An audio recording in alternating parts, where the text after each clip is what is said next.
Hi, today I will be reading the first chapter of Harry Potter and the Chamber of Secrets by J.K. Rowling. I will read a chapter every single day so you can read along if you'd like. I put the link in the description if you want to see the read aloud of the first book, all chapters. This book has 18 chapters. So let's get started with the first chapter. The first chapter is called The Worst Birthday. Not for the first time, an argument had broken over breakfast at number 4 Privet Drive.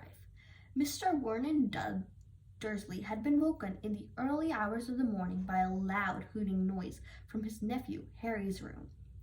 "Third time this week," he roared across the table. "If you can't control that owl, it will have to go."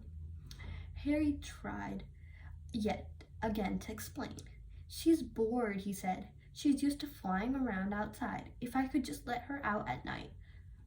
"Do I look stupid?" snarled Uncle Vernon, a bit of fried egg dangling from his bushy mustache. "I know what'll happen if that owl lets out." He exchanged dark looks with his wife, Petunia. Harry tried to argue back, but his words were drowned by a long, loud bleat from the Dursley's son, Dudley. "I want more bacon." "There's more in the frying pan, Sweet Tongues," said Aunt Petunia, turning misty eyes on her massive son. We must build you up while we've got the chance." "I don't like that sound of the school food." "Nonsense, Petunia. I never went hungry when I was at Smeltings," said Uncle Vernon heartily. "Dudley gets enough, don't you, son?" Dudley, who was so large his bottom drooped over either side of the kitchen chair, grinned and turned to Harry. "Pass the frying pan. You've forgotten the magic word," said Harry irritably. The effect of this simple sentence on the rest of the family was incredible. Dudley gasped and fell off his chair with a crash that shook the whole kitchen. Mrs. Dursley gave a small scream and clapped her hands to her mouth. Mr. Dursley jumped to his feet, wings throbbing in his temples. "I meant please," said Harry quickly. "I didn't mean—" "What have I told you?" thudded his uncle, spraying spit across the table. "About saying the M word in this house? How dare you threaten Dudley?" roared Uncle Vernon, pounding the table with his fist. I warned you. I will not tolerate mention of your abnormality under this roof." Harry stared from his purple-faced uncle to his pale aunt, who was trying to heave Dudley to his feet. "All right," said Harry. "All right." Uncle Vernon sat back down, breathing like the winded rhinoceros, and watching Harry closely off the corners of his small, sharp eyes. Ever since Harry had come home for the summer holidays, Uncle Vernon had been treating him like a bomb that might go off any minute. Because Harry Potter wasn't a normal boy. As a matter of fact, he was not as normal as it possible to be. Harry Potter was a wizard. A wizard, fresh from his first year at Hogwarts School of Witchcraft and Wizardry. And if the Dursleys were unhappy to have him back for the holidays, it was nothing compared to how Harry felt. He missed Hogwarts so much it was like having a constant stomachache. He missed the castle with its secret passageways and the ghosts, his classes, though perhaps not Snape, the potions master, and the mail arriving by owl, eating banquets in the Great Hall, sleeping in his 4-poster bed in the Tower dormitory, visiting the gamekeeper Hagrid in his cabin next to the Forbidden Forest in the grounds, and especially Quidditch, the most popular sport in the wizarding world. 6 tall goalposts, 4 flying balls, and 14 players on broomsticks. All of Harry's spellbooks, his wand, his robes, cauldron, and top-of-the-line Nimbus 2000 broomstick had been locked in the cupboard under the stairs by Uncle Vernon the instant he had come home. What did the Dursleys care if Harry lost his place on the house Quidditch team because he hadn't practiced all summer? What was it to the Dursleys if Harry went back to the school without any of his homework done? The Dursleys were what wizards called muggles. Not a drop of magical blood in their veins. And as far as they were concerned, having a wizard in the family was a matter of deepest shame. Uncle Vernon had even padlocked Harry's owl, Hedwig, inside her cage to stop her from carrying messages to anyone in the wizarding world. Harry looked nothing like the rest of the family. Uncle Vernon was large, necklace, and with an enormous black mustache. Aunt Petunia was horse-faced and bony. Dudley was blonde, pink, and porky. Harry, on the other hand, was small and skinny, with his brilliant eyes and his jet black hair that was always untidy. He wore round glasses, and on his forehead was a thin, lightning-shaped scar. It was the scar that made Harry so particularly unusual. Even for a wizard, the scar was the only hint of Harry's very mysterious past, of the reason he had been left on the Dursleys' doorstep 11 years ago. At the age of 1 year old, Harry had somehow survived the curse of the greatest dark sorcerer of all times, Lord Voldemort, whose name most witches and wizards still fear to speak. Harry's parents had died in Voldemort's attack, but Harry had escaped with his lightning scar, and somehow, nobody understood why. Voldemort's powers had been destroyed the instant he failed to kill Harry. So Harry had been brought up by his dead mother's sister and her husband. He had spent 10 years with the Dursleys, never understanding why he kept making odd things happen without meaning to, believing that the Dursleys' story that he had gotten his scar in a car crash that had killed his parents. And then, exactly a year ago, Hogwarts had written to Harry, and the whole story had come out. Harry had taken up his place at a wizard school, where he and his scar were famous. But now the school year was over, and he was back with the Dursleys for the summer, back to being treated like a dog that had rolled in something smelly. The Dursleys hadn't even remembered that today happened to be Harry's 12th birthday. Of course, his hopes hadn't been high. They'd never given him a real present, let alone cake, but to ignore it completely. At the moment, Uncle Vernon cleared his throat importantly and said, "Now, we all know today's a very important day." Harry looked up, hardly daring to believe it. "This could well be the day I make the biggest deal of my career," said Uncle Vernon. Harry went back to his toast. Of course, he thought bitterly. Uncle Vernon was talking about the stupid dinner party. He had been talking about nothing else for 2 weeks. Some rich builder and his wife were coming to dinner, and Uncle Vernon was hoping to get a huge order from him. Uncle Vernon's company made drills. "I think we should run through the schedule one more time," said Uncle Vernon. "We should all be in position at 8 o'clock. Petunia, you will be in the lounge," says Aunt Petunia promptly, waiting to welcome them graciously into her home. Good. And Dudley? "I'll be waiting to open the door," Dudley said. Dudley put on a foul, smothering smile. "May I take your coats, Mr. and Mrs. Mason?" "They'll love him," cried Aunt Petunia rapturously. "Excellent, Dudley, and Uncle Vernon," said Uncle Vernon. Then he rounded on Harry. "And you?" "I'll be in my bedroom, making no noise and pretending I'm not there," said Harry tonelessly. "Exactly," said Uncle Vernon nastily. "I will lead them to the lounge, introduce you, Petunia, and pour them drinks. At 8:15, I'll announce dinner," said Aunt Petunia. "And Dudley, you will say, 'May I take you through to the dining room, Mrs. Mason?'" said Dudley, offering his fat arm to an invisible woman. "My perfect little gentleman," sniffled Aunt Petunia. "And you," said Uncle Vernon viciously to Harry. I'll be in my room making no noise and pretending I'm not there, said Harry dully. Precisely. Now, we should to get in a few good compliments at dinner. Petunia, any ideas? Vernon tells me you're a wonderful golfer, Mr. Mason. Do you tell me where you brought your dress, Mrs. Mason? Perfect. Dudley, how about we had to write an essay about a hero at our school, Mr. Mason, and I wrote about you. This was too much for both Aunt Petunia and Harry.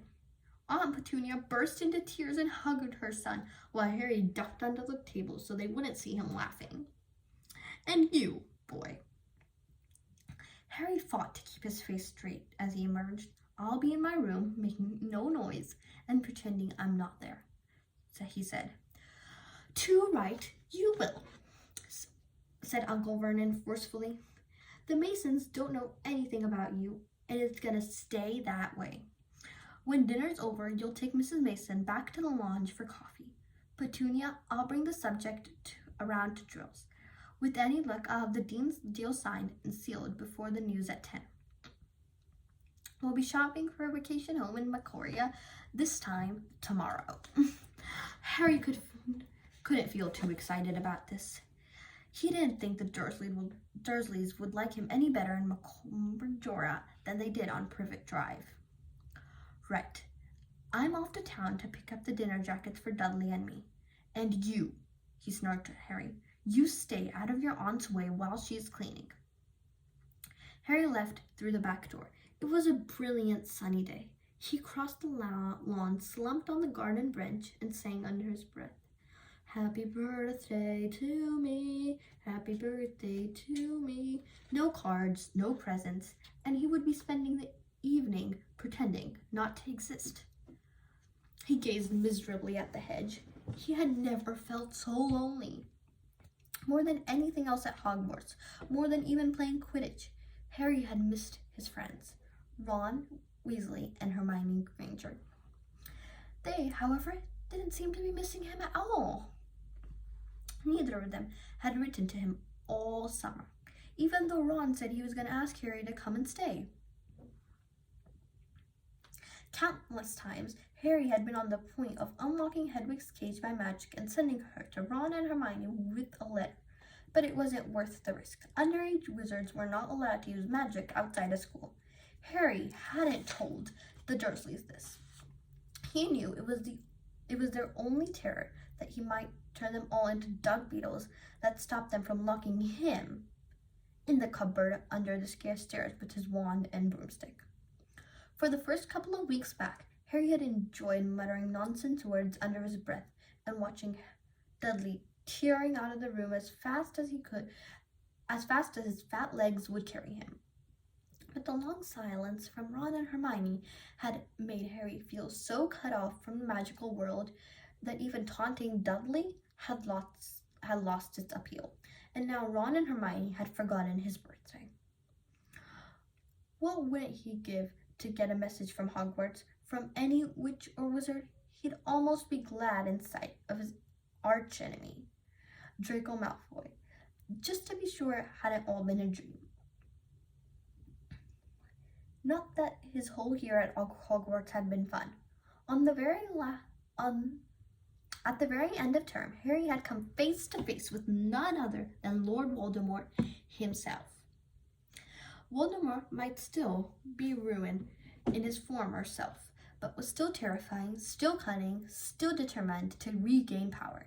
Harry had slipped through Voldemort's clutches for a second time, but it had been a narrow escape. Even now, weeks later, Harry kept waking in the night, drenched in cold sweat, wondering where Voldemort was right now, remembering his livid face, his wide, mad eyes.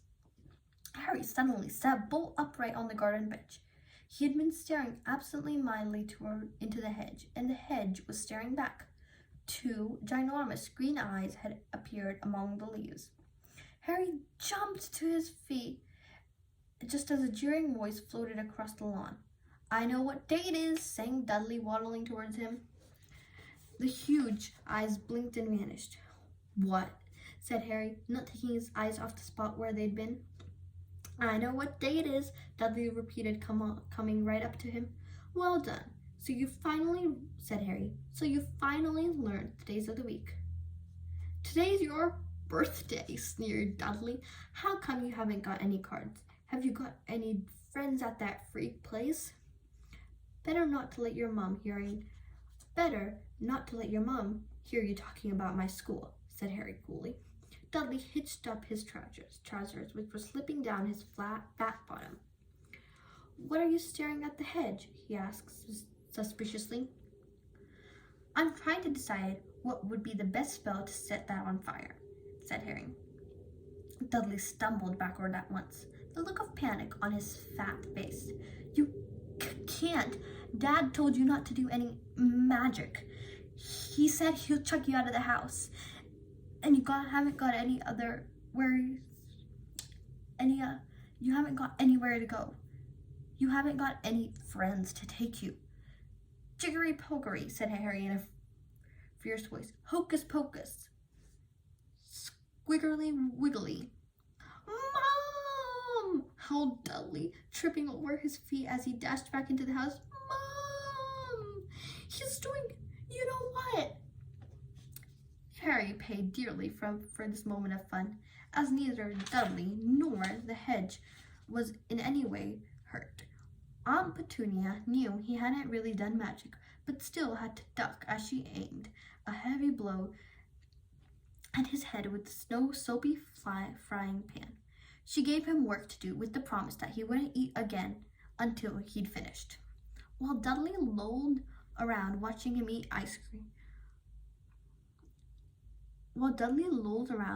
and eating ice cream, Harry cleaned the windows, washed the car, mowed the lawn, trimmed the flower beds, pruned and watered the roses, and repainted the garden bench. The sun blazed overhead, burning the back of his neck. Harry knew he shouldn't have risen to Dudley's bait, but Dudley had said the very same thing to Harry. He had been thinking to himself, maybe he didn't have any friends at Hogwarts. Wish they could see famous Harry Potter now, he thought savagely as he spread miniature on the flower beds, his back aching, sweat running down his face.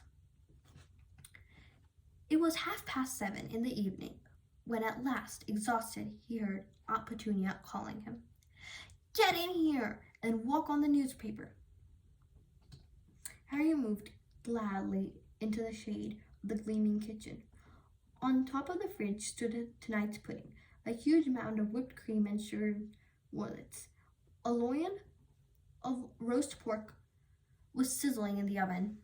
Eat quickly, the Masons will be here soon, snapped Aunt Petunia, pointing to 2 slices of bread and a lump of cheese on the kitchen table. She was already wearing a salmon pink cocktail dress. Harry washed his hands and bolted down his pitiful supper. The moment he had finished, Aunt Petunia whisked away his plate. Upstairs, hurry. As he passed the door to the living room, Harry caught a glimpse of Uncle Vernon and Dudley in bow ties and dinner jackets.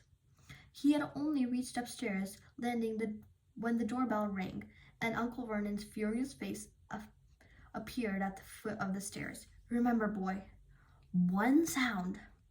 Harry crossed to his bedroom on tippy-toe, slipped inside, closed the door, and turned to collapse on his bed. Trouble was, someone was already sitting on it. I hope you enjoyed that first chapter.